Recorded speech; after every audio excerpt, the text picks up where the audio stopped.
காவிரி மேலாண்மை வாரியம் அமைக்கும் விவகாரத்தில் குடியரசுத் தலைவர் பிரணாப் முகர்ஜியை சந்தித்து மக்கள் நல கூட்டணியினர் முறையிட்டனர். குடியரசுத் தலைவரை சந்தித்து காவிரி விவகாரம் அடங்கிய கோரிக்கை மனு ஒன்றையும் அளித்தனர்.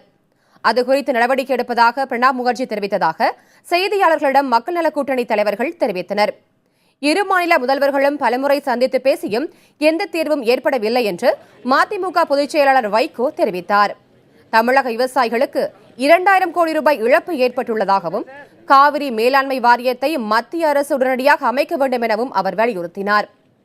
நதிகளில் அனைத்து மாநிலங்களுக்கும் சம உரிமை இருப்பதாக தெரிவித்த இந்திய கம்யூனிஸ்ட் தேசிய செயலாளர் டி ராஜா தங்களது கோரிக்கைகளுக்கு குடியரசுத் தலைவர் உறுதியளித்திருப்பது நம்பிக்கை தருவதாக கூறினார்.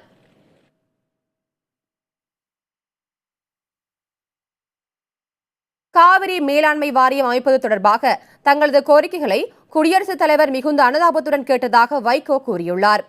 குடியரசுத் தலைவரை சந்தித்த பின்னர் செய்தியாளர்களுக்கு பேட்டியளித்த அவர் இதனை தெரிவித்தார்.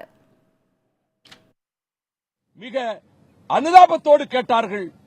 மிகுந்த கவனத்தோடு கேட்டது மட்டுமல்ல, காவிரி மேலாண்மை வாரியம் ஏன் அவர்கள் அமைக்க முன்வரவில்லை, why they have not come forward to constitute Kaveri management board என்கிற உணர்வை அவர்கள் வெளிப்படுத்தினார்கள்.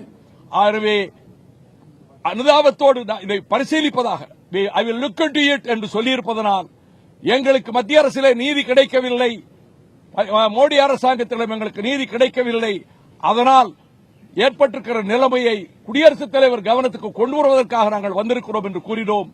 அவர்கள் அனுதாபத்தோடு கேட்டார்கள். எங்களுக்கு மிக மன நிறைவாக இருக்கிறது.